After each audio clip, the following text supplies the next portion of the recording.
Salut les juristes! Peut-on demander au juge de réviser un contrat qui perd par l'effet du temps son intérêt économique pour l'une des parties? Telle est la question que s'est posée la Cour de cassation dans le célèbre arrêt Canal de Craponne du 6 mars 1876, posant la question de l'existence d'une théorie de l'imprévision en droit des contrats. Mais avant toute chose, si tu veux consulter la fiche de cet arrêt, elle est disponible sur notre compte Instagram, ainsi que toutes les fiches de tous les autres arrêts précédents et nos actualités au quotidien.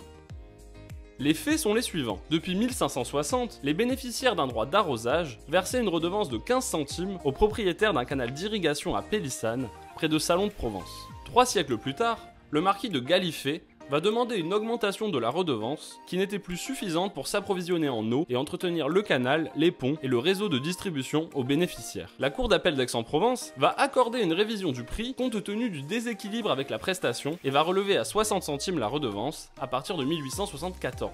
La commune de Pélissane va alors former un pourvoi en cassation, arguant notamment que la Cour d'appel a commis un excès de pouvoir en révisant le contrat, ceci en violation de l'ancien article 1334 désormais numéroté 1103 du Code civil, selon lequel les conventions légalement formées tiennent lieu de loi à ceux qui les ont faites et ne peuvent être révoquées que de leur consentement mutuel. Autrement dit, la Cour n'avait pas à s'immiscer dans le contrat. Mais la Cour de cassation va casser l'arrêt d'appel et ainsi suivre le raisonnement de la demanderesse au pourvoi. Se poser tout d'abord la question de l'applicabilité de l'article 1134 du Code civil, car tout de même le contrat datait du XVIe siècle, soit plus de 200 ans avant la rédaction du Code. La Cour va affirmer que cet article n'étant que la reproduction des anciens principes constamment suivis en matière d'obligations conventionnelles, la règle qu'il consacre est générale, absolue, et régit les contrats dont l'exécution s'étend à des époques successives, de même qu'à ceux de toute autre nature. Ainsi, l'article 1134 est applicable aux faits d'espèce, ce qui est logique. Il semble naturel que de tout temps, les engagements revêtent par nature une force obligatoire. Les hauts magistrats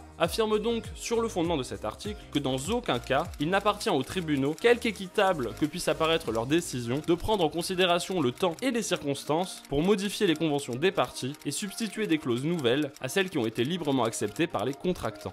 Les magistrats refusent donc ici d'opérer une révision fondée sur la théorie de l'imprévision, illustrant leur conception stricte de la force obligatoire des conventions énoncée par l'ancien article 1134. Pour rappel, l'imprévision est une théorie bien connue par le Conseil d'État qui, comme son nom l'indique, permet au juge de réviser un contrat à la suite d'un événement imprévu qui va rendre l'opération non pas impossible comme dans le cas de la force majeure, mais économiquement désastreuse. Cette théorie intimement liée en droit public à la continuité du service public n'a pas eu beaucoup de succès devant les juridictions privées, malgré quelques exceptions légales, comme notamment l'article L131-5 du Code de la propriété intellectuelle, qui énonce que l'auteur d'une œuvre de l'esprit qui cède son droit d'exploitation peut demander une révision du prix dans le cas où le préjudice qu'il a subi est égal à une lésion de plus de 7/12 du prix de l'œuvre. Mais la jurisprudence a elle aussi posé quelques inflexions à cette interdiction de révision, notamment dans les arrêts Huard ou Danone, qui autorisent des renégociations de contrats dans des domaines concurrentiels.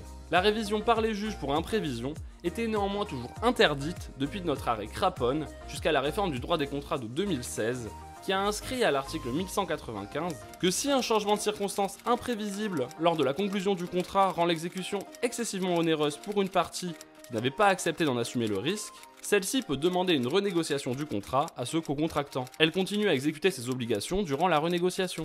Dès lors, la révision du contrat est désormais soumise à 3 conditions cumulatives. Il faut d'abord un changement de circonstance imprévisible à la conclusion du contrat. Il faut aussi une exécution devenant excessivement onéreuse. Et enfin, il faut que la partie subissant le changement n'ait pas initialement accepté le risque. La réunion de ces 3 conditions ne met pas fin au contrat, mais organise une renégociation entre les parties, mécanisme bien plus respectueux de la force obligatoire des conventions que l'aurait été une révision prétorienne. D'autant plus que les obligations du contrat continuent de s'appliquer durant la phase de renégociation.